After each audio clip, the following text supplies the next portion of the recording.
Assalamu alaikum friends. Welcome back to my channel Recipe by Angel.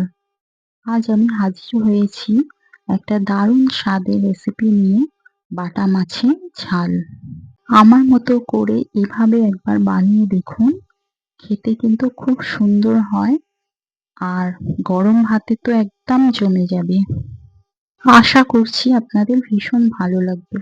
আর আমার channel যদি না subscribe করে থাকেন তো সাবস্ক্রাইব করার অনুরোধ রইল। এখানে আমি 6 পিস বাটা মাছকে ভালো করে কেটে ধুয়ে পানিটাকে ঝরিয়ে রেখে দিয়েছিলাম। এবার আমি এটাকে ম্যারিনেট করে নেব। তো ম্যারিনেট করার জন্য আমি হলুদ আর নুন দিয়ে ভালো করে মাখিয়ে 10 মিনিট রেখে দেব। এবার আমি একটা কড়ার মধ্যে 4 থেকে 5 টেবিল চামচ তেল দিয়ে দিয়েছি। তেলটাকে ভালো করে গরম করে নেওয়ার পর আমি একে একে মাছগুলোকে ভালো করে হাই ফ্লেমে ভেজে নেব। মাছের একটা সুন্দর কালার এসে গেলে এবার আমি মাছগুলোকে ভালো করে ভেজে নামিয়ে নেব। তো আমার মাছগুলো পুরোপুরি ভাজা হয়ে গিয়েছে। এবার আমি ওই তেলের মধ্যে আরও 2 টেবিল চামচ তেল মিক্স করে 1/4 চামচ আমি কালো জিরে দিয়ে দিলাম আর চেরা 4টে কাঁচা লঙ্কা দিয়ে দিলাম। দিয়ে এবার এটাকে ভালো করে ভেজে নেব। এবারে আমি দুটো মিডিয়াম সাইজ কেটে রাখা পেঁয়াজ তেলের মধ্যে অ্যাড করে দিলাম। এবার পেঁয়াজটাকে ভালো করে ভেজে নেব, কালারটা যাতে আসে। তার উপরে আমি পেঁয়াজের উপরে আমি দিয়ে দিলাম কিছু পরিমাণ মটরশুঁটি দিলে তরকারির ফ্লেভারটা আরও ভালো হয়। কিছু সময় ধরে আমি এই দুটোকে ভালো করে ভেজে নেব। মটরশুঁটিটা আগে থেকে দিলাম, সেদ্ধটা যাতে ভালোভাবে হয়ে যায়।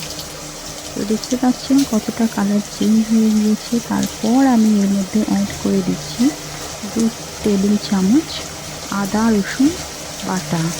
এটাকেও আমি ভালো করে পেঁয়াজের সঙ্গে 2 মিনিট ধরে ভালো করে নাড়াচাড়া করে ভেজে নেব, যতক্ষণ না আদা রসুনের গন্ধটা যাচ্ছে। আদা রসুনের গন্ধটা চলে গিয়েছে। তারপর আমি দিয়ে দিচ্ছি মিডিয়াম সাইজের দুটো কেটে রাখা টমেটোটাকেও আমি ভালো করে পেঁয়াজ মটরশুঁটি আর আদা রসুনের সাথে ভালো করে নাড়াচাড়া করে নেব, যতক্ষণ না টমেটোটা গলে যাচ্ছে। তারপর আমি এর উপরে 4টে মশলা অ্যাড করেছি। এটা হচ্ছে একটা জিরে লঙ্কা আর একটা হলুদ গুঁড়ো, একটা জিরে গুঁড়ো, সামান্য নুন দিয়ে আমি এটাকে ভালো করে কষিয়ে নেব। ফ্লেমটাকে মিডিয়াম করে। দেখতে পাচ্ছেন আমার টমেটোটা পুরোপুরি ম্যাশ হয়ে গিয়েছে, একদমই গলে গিয়েছে। তার সত্ত্বেও আমি এটাকে আরও 1 মিনিট ধরে ভালোভাবে মশলাটাকে কষিয়ে নেব, যতক্ষণ না তেলটা ভেসে আসছে। দেখতে পাচ্ছেন ফ্রেন্ডস, এইভাবে একবার বানিয়ে ঘরে খেয়ে দেখবেন। তারপরেও আমি দিয়ে দিলাম পানি, 1 কাপ পরিমাণ পানি দিলাম।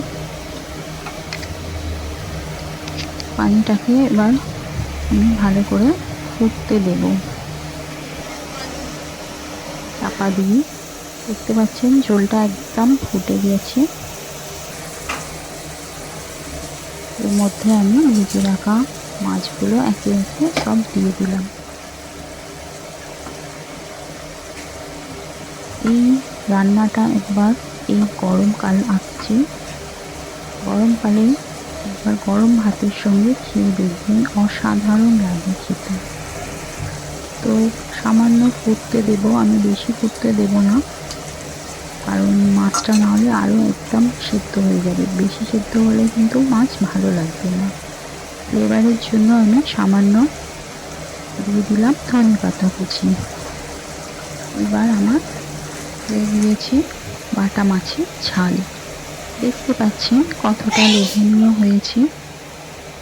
এইভাবে একবার বানিয়ে দেখতে পারেন এই গ্রীষ্মের দিনে। তো আমার চ্যানেলটা সাবস্ক্রাইব করতে ভুলবেন না। আর যদি ফেসবুক থেকে দেখে থাকেন তো অবশ্য পেজটাকে ফলো করে নেবেন। আমার কমপ্লিট হয়ে গেছে রান্না, পরিবেশনের জন্য একদম রেডি। তো আমার চ্যানেলটা আমার ভিডিওটাকে লাইক দিয়ে পাশে থাকবেন। আজকের মতো টাটা, দেখা হবে নেক্সট ভিডিওয়।